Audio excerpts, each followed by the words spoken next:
Está con nosotros el jefe de la sección de otorrinolaringología del Hospital de Camises, el doctor Luis Conil. Muy buenas tardes, doctor Conil. Buenas tardes. Introducíamos este tema diciendo que se acerca la primavera y con ella las alergias se ven acentuadas, pero también es verdad que se trata de una patología que está presente durante todo el año. ¿Cuáles son las alergias más frecuentes en las pitiusas durante los 12 meses del año y cuáles son las más importantes ahora que se acerca el buen tiempo? Bueno, pues con diferencia la alergia más importante es la alergia a los ácaros. La alergia a los ácaros tiene relación con la humedad. Entonces tenemos una isla que hay una humedad muy alta todo el año y la más frecuente es la alergia a los ácaros del polvo. Esta con diferencia. Prácticamente el 50-60% de las alergias están producidas por los ácaros del polvo. Detrás, a cierta distancia, tenemos las alergias a pólenes. Y por último, pues hay un grupo de alergias, a epitelios animales, alergias, después están todas las alergias alimentarias, pero esas las dejaremos aparte. Yo creo que debemos hablar de las que nosotros realmente vemos, que son las alergias por neumoalergenos, digamos, proteínas, por alergenos que están en el aire y entran en el ser humano a través del aparato respiratorio, nariz, boca, pueden afectar también ojos, pero se llaman neumoalergenos porque circulan por el aire. Y estas son las especialmente preocupantes, sí, ahora que llega la primavera. Por supuesto, porque a pesar de que, como muy bien ha dicho, tenemos unas alergias que nosotros llamamos perennes, que duran todo el año, o persistentes, ahora se utiliza más el tema persistente, que son las alergias a los ácaros, a los mohos, que son sinérgicas, porque ácaros y mohos presentan un tipo de alergia que es sinérgica, pero por detrás están las polínicas, y este año vamos a tener un ataque polínico muy importante, sobre todo por parte de las gramíneas. Hemos visto en medios de comunicación, en prensa, que nos avisan de que este año va a ser especialmente conflictivo. ¿A qué se debe? Por supuesto, pues se debe a lo mucho que ha llovido, a la cantidad de vegetación que tenemos.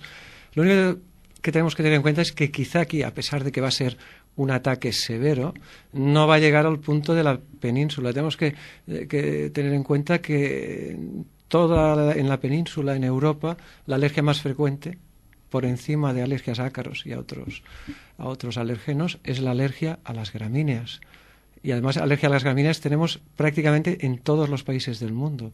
En frecuencia de alergia, fuera de Ibiza, la más frecuente es la alergia a las gramíneas. Aquí vamos a tener mucha alergia a las gramíneas y a otros pólenes, pero sobre todo mucha alergia a las gramíneas, probablemente pues a partir de muy poco, cuando el tiempo empiece a normalizarse. Abril, mayo van a ser especialmente duros. Cuando el tiempo empieza a normalizarse, empieza a hacer buen tiempo, cuando empiezan a haber días soleados, ventosos, al cabo de un tiempo, cuando se seque todo, vamos a tener un ataque polínico muy importante. Supongo que es difícil hacer una estimación del número de personas en nuestras islas que sufren alergias, pero ¿podemos hablar de porcentajes aproximados de población susceptible de padecerlas? Sí. Nosotros sabemos que aproximadamente 1/3 de la población de las pitiusas tiene algún tipo de alergia, eso lo sabemos.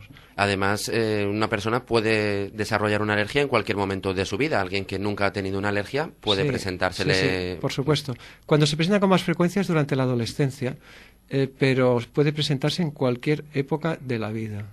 ¿Cuáles son las principales dolencias que acompañan a estas reacciones alérgicas? Los primeros síntomas que podemos diferenciar una alergia de un constipado. Bueno, claro, es que ha dado un poco en el clavo, ¿no? Lo difícil es diferenciar una alergia de un constipado. Antes, cuando se conocían menos, había algunos pobres alérgicos que estaban condenados a oír que siempre estaban resfriados, que eran un desastre. Te resfrías continuamente, es que no paras.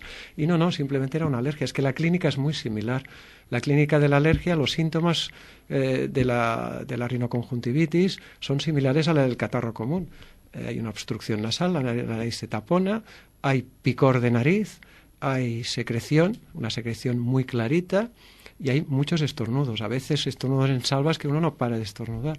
Después pican los ojos, se congestionan, y eso pasa muy parecido en el resfriado. ¿Cómo lo podemos diferenciar? Pues que básicamente porque el resfriado dura poco tiempo, dura 4 o 5 días y se va.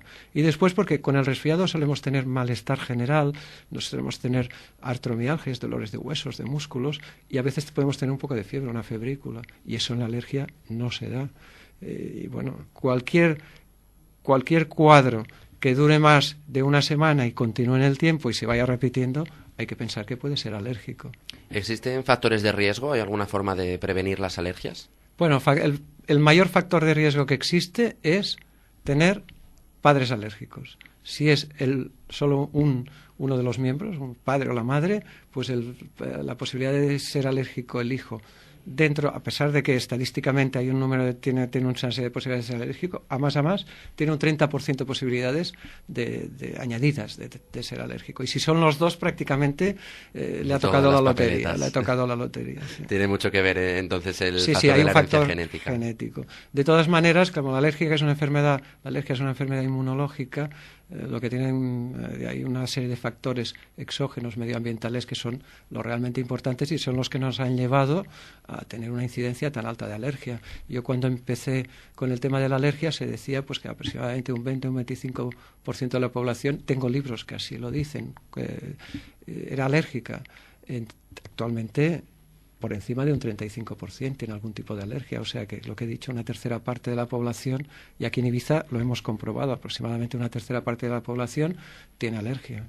Muchos expertos hablan de que el problema de las alergias comenzó con los avances sociales, con la mejora en la calidad de vida, en la higiene y bueno, unos cuantos factores que han hecho que proliferen las alergias. Por suerte también están proliferando los tratamientos y me comentaba antes de empezar esta entrevista que el futuro de las vacunas y de los tratamientos contra la alergia es incierto, pero también muy abierto.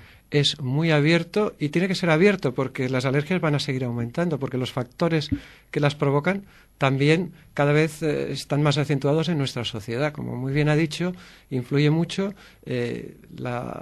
los tratamientos que se dan actualmente. Una cosa que influye muchísimo son las vacunas. Las vacunas, los niños se les vacuna de todo. Incluido cuando tienen muchas infecciones de neumococo, de hemófilus, de una serie de bacterias que antes no se hacía. Entonces, el sistema inmunológico sufre una serie de trastornos que son los que nos van a llevar a la alergia.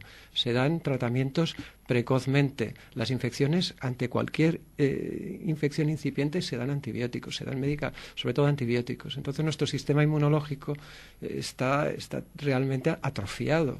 Se acomoda un poco. Claro, si nosotros nos fuéramos a vivir a cualquier zona de África donde no hubiera una higiene adecuada, probablemente no podríamos sobrevivir.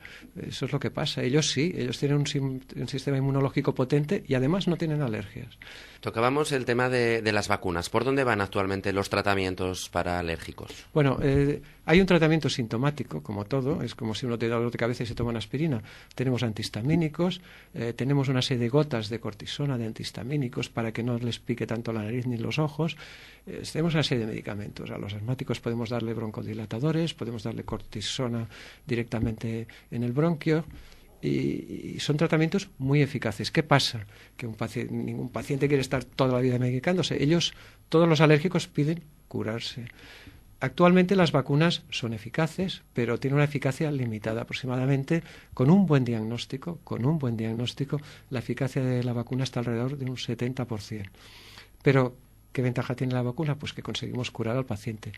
Todavía tenemos un problema que cuando nos preguntan los pacientes ¿cuánto tiempo me voy a vacunar? No les podemos decir, porque a veces con 5 años se van a curar, vamos a hacer una serie de pruebas, llevarán un tiempo asintomático, aproximadamente se piden 2 años sin síntomas y unas pruebas aceptables de alergia y vamos a parar y lo vamos a considerar curado.